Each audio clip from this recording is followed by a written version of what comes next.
One.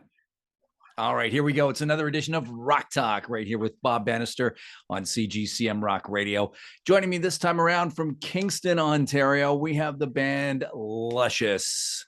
Hey guys, how you doing? We're doing great. How are you doing? Absolutely fantastic. And who have we got with us today? So I'm Brielle LeBlanc. I'm the lead vocalist in Luscious, and we have And I'm Doug. I'm the keyboard player, and Brielle also makes me sing. I do. Guilty. She makes you sing. I don't know. I don't like the sound of my own voice, but other people seem to. So I guess we just go. It works well, you know. Well, that's good. That's good. That's you got to have a good formula. But that you don't like the sound of your own voice. That almost sounds like a radio thing. You don't know how many radio guys I've talked to and gals that have said the same thing. I don't like the sound of my own voice. I never listen to my tapes back. Yeah. Right. Oh yeah, that's definitely a thing. Even for the lead vocalist, it's very much there. So I don't blame them. So you're a 5-piece band out of Kingston. Give us a story of Luscious. Yeah, so Doug, do you want to take this Sure. one? You have a great Yeah. rendition of it. So we started out in 2016. Brielle was working on a solo EP.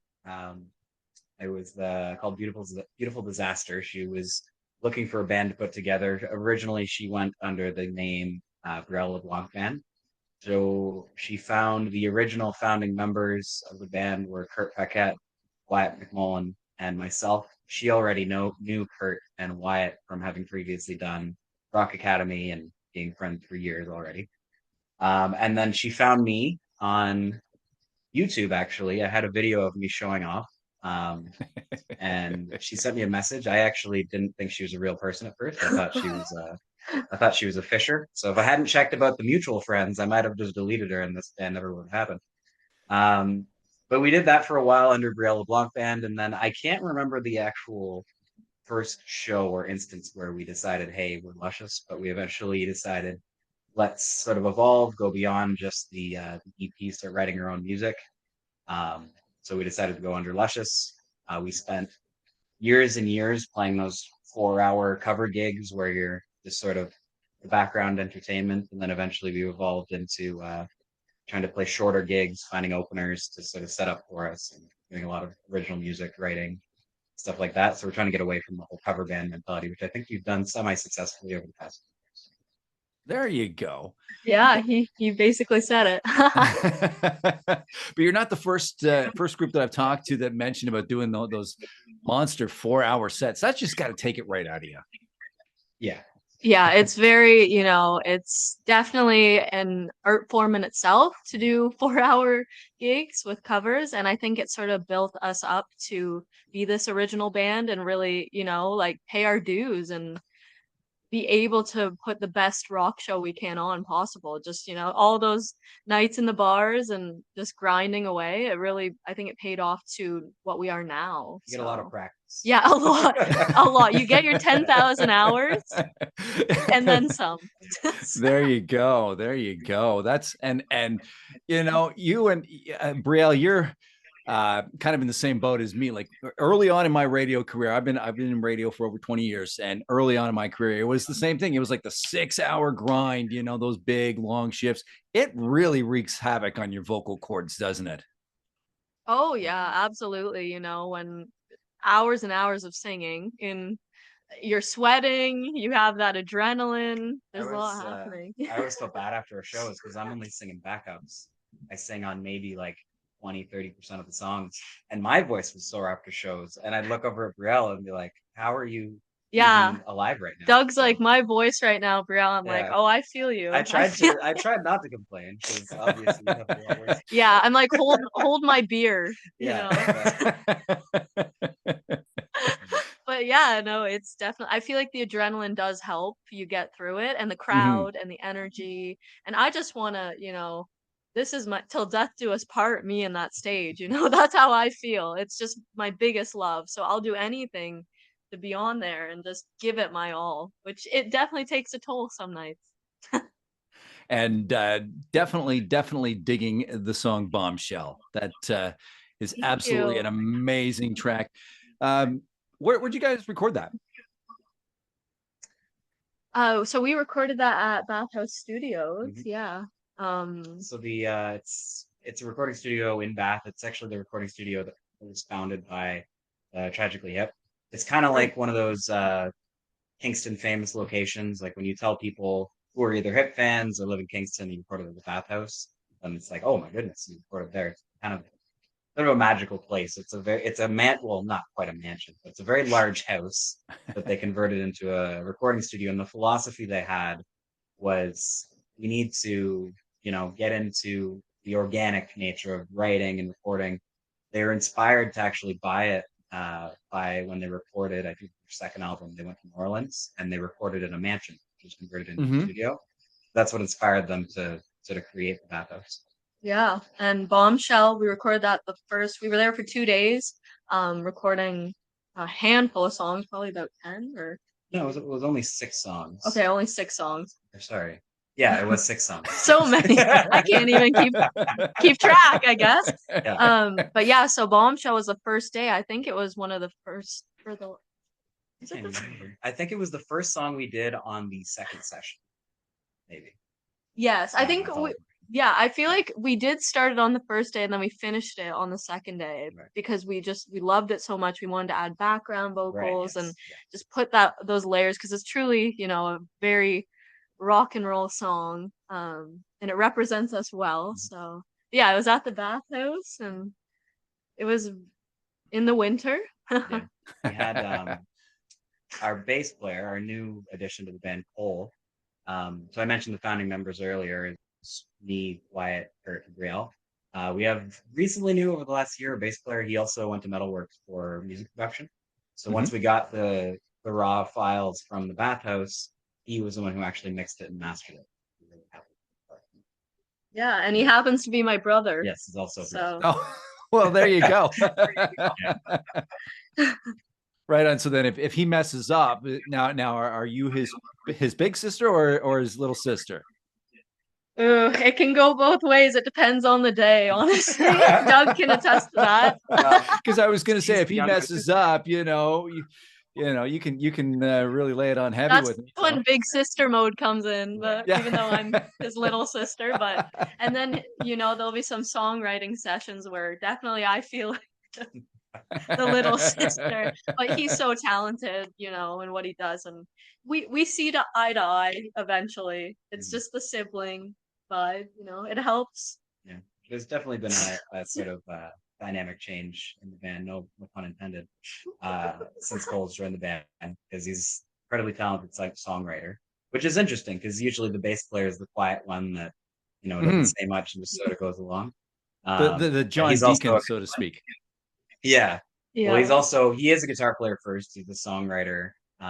He does like solo stuff as well, but it's interesting seeing the dynamic of like not only now a band that's passionate, working towards something, making the best art we can make. But then in addition to that, you sort of see that sibling sort of, I'm not going to say tension, but you can tell Rivalry? when one of them has an idea. You can tell we're Yeah. siblings sometimes, for sure. Yeah. And yeah, I feel like, it adds this beautiful dimension too of like this person understands me and Luscious coming into this already, and he has a skill set, so there's already like this, like, I don't want to say telepathy, but there's just something already unspoken that we have together. But it's a curse and a blessing for sure. um but yeah, we have a system now, I think, Mhm. and Yeah. it works pretty well. And Cole, he adds so much. Everybody adds so much to this band, I think, in their own way. And we're basically all family. We've Yeah. been together so long. It's Well, almost been 8 years now. 8 years together. So we all became family, and then we just adopted one of her actual family. exactly. So it's basically this is my family, my first family. Well, there you go. That totally works. So you kind of led into my next question. How does the songwriting process work for Luscious? Well, it varies, but what we usually do, and Doug, you can add on to this, is Kurt will have a riff, or you'll bring in, a set of chords. Mhm. And we kind of just add our own spice to it, and then I'll have my lyrics and a melody in mind, like once the band sort of figured out something with one person, but that's kind of how it's done. Or, one of us will bring in a complete song Mhm. and we'll be like, what do you think? And sort of pick it apart and into our own Yeah, own vibe. I think it's that's sort of what we do. well, like it does vary from song to song. Like Yeah. like Alone, that was actually the first song we wrote as a band, and that was Brielle straight up coming into the rehearsal Yeah. space with a fully written song. She had all the guitar chords, Acoustic guitar, just me written, raw. I and had it on then a voice memo and and then we sort of adapted her acoustic thing into a full rock band. But then everybody sort of has their different approach too. 'Cause she mentioned Kurt will have a riff he brings to the table, and then that riff sort of evolves in real time into a song. Whereas Cole and I have more of a music production background. We both went to school for it, so we'll like literally write out a whole song and record it in a DAW and bring that fully completed song into practice, and then we'll each sort of dissect it and add our own parts to it. So the songwriting process kind of changes depending on who sort of has the original idea, and then from there the the consistency comes in where we all sort of respect each other. We all have our input. So if one person feels really passionately about one idea, we sort of try not to shoot it down and make it work in the song. And in the end, usually everybody gets a sort of an equal contribution to the finished product. So. So have you got an album on the way? we do. EP. Yeah. So it's an interesting story with our release schedule. We have a bunch of singles out now. So we have 5 singles currently out in the wild. We have one more single coming out in July, and we initially had released an EP attached to the Alone Be or Not single. We weren't overly happy with the the sort of production quality on it, so we said, you know what, let's scrap that. Let's record our songs really well, the ones we want to keep at least. So we're now sort of re-releasing another EP, and then we're in the process of writing. We've now written 3 songs that we haven't recorded that will then be going on album in the future. So we have another single coming July. We should have one more EP coming in the fall. Uh, and then early next year, hopefully, we'll be releasing a proper full album. Full album, baby. Yeah. So we That's we have cool. a plan. And yeah, our next single is, as you said, to be released in July. So next month, it's coming up. We just released Bombshell, as you know. But yeah, we're sort of doing single to single, the CP, and then full album in the works. Yeah, and we've been writing so much too, so we're definitely gonna have a lot more songs to keep adding and adding, recording. That's awesome. And the way that modern technology has gone nowadays, there's this whole DIY vibe with bands, and you can do everything yourself, release stuff yourself. You don't need the power of that big label behind you as much anymore, do you? No. Yeah, yeah. It's everything's been streamlined to the point where a kid in his basement can put out an album, and that has varying degrees of, I guess, results. I mean, in a lot of ways, it's really positive, but in a lot of ways, it can also that curating process is also gone as well. So you end up everybody and their dog thinks they're a musician, but I do like the accessibility of it. Um, but it's interesting too because when it comes to like big bands, the whole rock genre and like band genre has sort of become a little bit less popular these days, I guess I would say. So it's I always say we were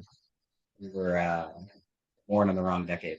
Like if we were doing the same thing we were doing in the 80s, it'd be maybe easier, maybe harder. I don't know, but it's rock music is making a comeback, which I like. Yeah. Finally. I think it's pretty evident at this point. It never went away, but I think it's getting more and more popular. Exactly. That's Coming one of back. that's one of We'll our bring it back. absolutely. And that's one of our unofficial slogans at CGCM Rock Radio is that rock music didn't, or the rock scene didn't leave North America. It just went on vacation to Europe for a while. Yeah, exactly. So true. That's a great way to put Yeah. it. Yeah. We Because totally agree. And yeah, sorry. because we're seeing all these great festivals over there, and we got to bring that back here for a bit, don't we? Yeah, oh yeah. We No. do, for sure. I think it's like with the beaches, we're opening for them in July, and I think bands like them, it's not traditional classic rock sound, but it's comforting to see bands that are, they are proudly considering themselves, we are a rock band.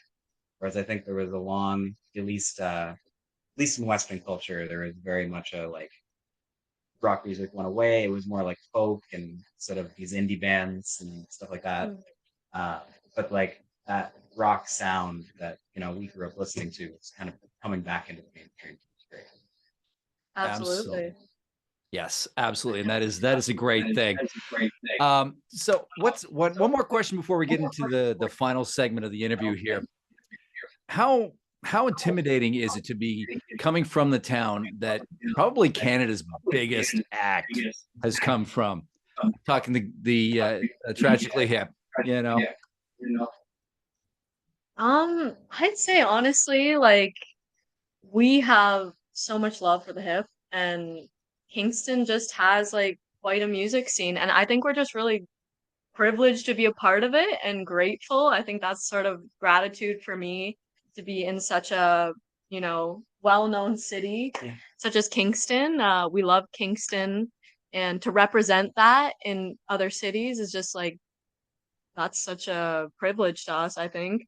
Well, Intimidating, I don't know. We've been doing it so long, I feel like the intimidation factor is kind of weird for us too, because growing up in yeah. Kingston, like the one who does all of our artwork. So you've seen the Bombshell artwork, you've seen Mhm. all the singles. He's actually the son of the bass player in the Tragic Band. So Hey. Okay. Colin St. Clair is an incredibly talented artist. So that's where the intimidation factor sort of becomes a non-issue because we grew up with these people. Like Yeah, I I went to know. like my best friend Tom and Colin in high school, and Boris Baker from Cassador. He went to my high school as well, and Yeah. we don't, as much as they're the biggest rock band to ever come out of Canada, and we have big shoes to fill. It's also funny because it's just like, yeah, Gord St. Clair, he lives literally. I could probably see his house from here if I weren't about to It's build it so someday. true. It's such a like Kingston thing, and Yeah, I played with Paul Langlois when I was 12 years exactly. old. Yeah, So it's weird to us because we've already yeah. had honed that relationship with, people like the Hip in Yeah. Kingston, and Most of yeah, them, it's like they're kind of like, besties. most people view them as these big rock stars, which they are. But we also Total have that sort icons. of duality of like, oh yeah, I saw Rob handing out freezies at the soccer game. Yeah, or I saw So them pull at like wooden heads, so which is yeah, yeah. it's an interesting dynamic. So to answer your question, it is great to have such a reputation in Kingston. I Mhm. wouldn't necessarily say it is intimidating. I think it's, if anything, it's something to be proud of, something that helps us, if anything else. Yeah, Yeah. exactly. Like it's definitely something that makes us proud to have grown up in Kingston. And even, we've played with out of town Toronto bands all the time. They said, "Oh, the hip." Like that's such a great association. I love the hip. We grew up listening to the hip too. Mhm. So just to be associated with such an iconic band I think it's truly, yeah, it's something to be proud of, like Doug Mhm. said. That's cool. All right. So let's wrap this up. I'm going to give you a bunch of rapid fire questions here, probably about 5 or 6 or so, and just a multiple choice questions, and see how you rank on this. So we're going to start off. Yay. Tea or coffee? Coffee. Coffee. Summer or winter? Summer. Can I say fall or spring? Sure. Why I don't not? Why not? You're not the first one. If You're not the first one. C. I think I have to choose summer if it's summer or winter, but I'm a fall spring kind of guy. Club gig or festival gig? Festival gig. Festival All gig, the I think. way for me. Beach or amusement park? Ooh, beach. The beaches. Beach. Yeah, beach, I think for me too. Definitely. Steak or seafood? Ooh, that one's That hard. is hard, actually. I love me some shrimp. I'm gonna have to say I'm a steak girly. Yeah, I'm gonna go with the shrimp Yeah. as well. All right. And finally, the big one that divides everybody. Pineapple on pizza? Yes or no? No. Oh no, Doug. What? I'm a sweet and savory girly. You Yeah. got me here too. You got us. I'm not like one of those people who is offended by the idea of it. Yeah, you're I don't like open-minded. sweet on my meat. Like my grandfather used to say when they offer him applesauce, you're going to sport, you'd be like, no, thanks, I'll have my dessert later. It's I'm not, generational. yeah, I'm not comfortable. No, not for me. I can't relate, but Doug's very like kind and open-minded. He would accept me for that. There you go. Where can fans get more I like information that. about you guys? They can go to lusciousband.com. They can check it out on all our socials. We Yeah. have Instagram, TikTok, Facebook, all that stuff. At Luscious Band. Yeah, if you search Luscious Band Kingston in Google, it'll bring up all of our socials and our website. All right, cool. Doug, Brielle from the band Luscious. Thank you for joining us on this edition of Rock Talk, and thank you as well. Thanks for having us. Thank you so much.